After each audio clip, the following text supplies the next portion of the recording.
Hi everyone, and welcome to the Ultimate Gardening channel. In today's exciting sprouting video, we'll be discussing about 5 tropical fruit trees you should grow in your Florida garden. Tropical fruit trees are super fun because some are very unique and some of them are commonly known. So I'm gonna be discussing 5 different ones, the requirements for each and every one of them and such not, and then later on in future reference, I'll be making a video on 5 tropical flowering plants. Please leave me a comment down below if you would like to learn about that video, but today we're focusing on growing your own fruits, which is super exciting. So let me go ahead and just jump right into this video. So to me gardeners, plant number 1 is bananas. Right here you can see a banana branch right there. So bananas are well known to be grown in South Florida because they are heat loving fruit trees. They're super easy to grow, they're low maintenance, and I recommend these for beginner gardeners if they want to grow fruit trees, because the only thing you need to do is plant them in the ground. They naturalize very easily and they don't require no maintenance at all. They do require a lot of water though. They do like to have some type of wet feet, so you want to keep them in an area that has a lot of water, which is good. They require a lot of sunlight, and other than that, that's it for maintenance wise. Bananas are super fun to grow, as you can see with this branch right here. Super fun to grow, super healthy for you, and especially organic bananas. You could smell banana and you could taste the flavor. We have some similar bananas to these on the other side of the house, and they are so delicious and sweet.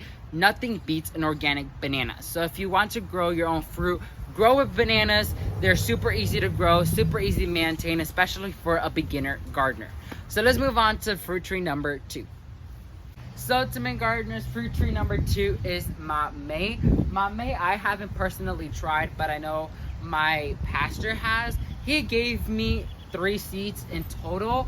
We had this one and some other 2. 2 out of the seeds did not make it, and only 2 germinated. And this is one of the seeds. If you've been with me for the longest time, about a year or 2 ago, you remember when this tree was just like right here, super baby, super low, and now this year it's boosted in growth. MAMEY is not a common fruit to find in Florida, so me having it, it's super exciting. A few things you need to learn is that it's a full sun loving plant. They do not like to have wet feet, so keep it in an area where it's like drainage can go through, water can seep through easily, and the water wouldn't just stay there. When they are grown from seed, or if you buy them as a tender plant, you want to protect them from pests such as like these worms that are like orange and spiky, because that will attack these plants without a doubt. So you want to take care of these as much as you can when they are at that young stage, so when they become bigger, they can fight these diseases without a problem. So low maintenance, super easy to grow, and such a beautiful plant in my opinion. So now let's move on to fruit tree number 3. So to me gardeners, plant number 3 is guava. Guava is so delicious. I've tasted it personally, and whew, especially I can't even envision or imagine how good it would taste if it's organically grown. Guava is super easy to maintain. It is low maintenance. They require full sun, 5+ hours of direct sunlight. They require well draining soil, so soil that does not contain moisture, if not releasing it very easily, but they do like to be watered constantly, especially by rainwater, so keep that in mind. So if this guava seems a little bit familiar to you, it's because this is the Perovina white guava from the Royalty Plant Company. They sent the sugar plum agapanthus. They as well sent the Perovina white guava, and they also sent a 3rd plant, which is the Arabica coffee, which are all 3 plants I still have in my backyard. So this is the first plant that is showcased from them. I'm gonna be leaving a link towards this product down below for you guys to check out. And it arrived with such a great structure. Like, look how beautiful it is. I love it. So yeah, let's move on to the 4th and final, oops, not 4th and final, to the 4th fruit tree. So to me gardeners, coming to the 4th fruit tree is GUANABANA, aka SOURSOP. This fruit tree is not well known to grow in South Florida as well, but it prolifically can. So SOURSOP, aka GUANABANA, is used in a lot of cultural foods because I know it's super nutritious and it boosts your immune system. So a lot of gardeners tend to come after this fruit tree, but a lot of gardeners tend to plant them by seed because buying them as a grown tree already tend to be very pricey. And so you want to grow them by seed. This tree was actually grown by seed, and it has gotten so big already, and I am super proud because it got so big already in my own backyard and I didn't have to pay so much for it.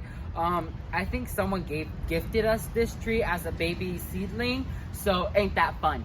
So a few things you need to learn is GUANABANA is low maintenance, so it requires full sun, it requires well draining soil, and this does require fertilizing. Like is not so well known, and we want to give it the best possibilities as can. You do want to fertilize it monthly so it could do amazing. With the other fruit trees such as MAMEY, banana, and guava, they don't require as much as a feeding value or nutrition value. You could give them a bit of fertilizer here and there when you feel they need it, but with GUANABANA, I do recommend giving it, especially organic matter like compost, like eggshells and such not, because organic matter when it comes to fruit trees benefits it a lot. So you want to keep that in mind when growing GUANABANA, or aka SOURSOP, so you can have the best success with growing them. So let's go ahead and move on to the final fruit tree. So to main gardeners, our final fruit tree, which is my favorite out of all of them, is the ice cream bean. So if you've seen and recall, I made an entire care guide on this specific fruit tree, and this is a rare and exotic fruit tree. You never see people have this in Florida, but it is a tropical fruit tree. It produces these interesting looking pods, and you eat the inside of it, and supposedly it tastes like vanilla ice cream as a cotton candy texture. And I love sweets, so that's why I bought it. I actually bought it and I really love it so far. It's boosted in growth already, and it was fairly priced, even though with exotic and rare fruits, when it comes to those types of plants, they do tend to be a bit pricey, but I really loved it that much that I really didn't care. So I bought it anyway. So a few things you need to learn is it's a full sun loving plant.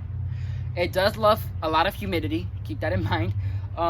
It likes well draining soil. That's a huge big. It doesn't like to have wet feet, so giving it well draining soil will allow it to succeed 100% better. And this does require a lot of feeding and a lot of nutrition value, because if a plant is not native to a subtropical area, it needs some type of maintenance.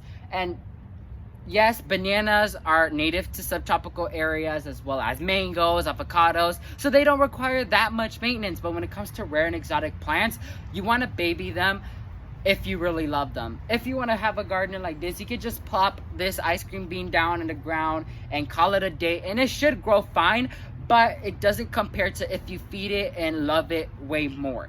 It will grow prolifically, and it should produce prolifically for you too. So that's gonna be it for this exciting sprouting video. Let's go ahead and wrap it up. So to main gardeners, that's gonna be it for this exciting sprouting video. Once again, I covered with you guys 5 tropical fruit trees you should grow in your backyard, which are bananas, mamey, guanabana, aka soursop, guava, and ice cream bean. All amazing fruit trees you should try out in your garden. I highly recommend them. They're all low maintenance and they require sun, which in Florida, you know, we have all of that to give. So thank you all so much for watching this video. If you learned something new, please leave a like down below, and while you're down there, please consider subscribing to show your amazing support to the Ultimate Gardening channel, and please share with your friends and families to help other generations learn where the food comes from, but not only that, learn how to grow it. Thank you all so much for watching this video, and never forget to grow big, Ultimate Gardeners. Bye guys.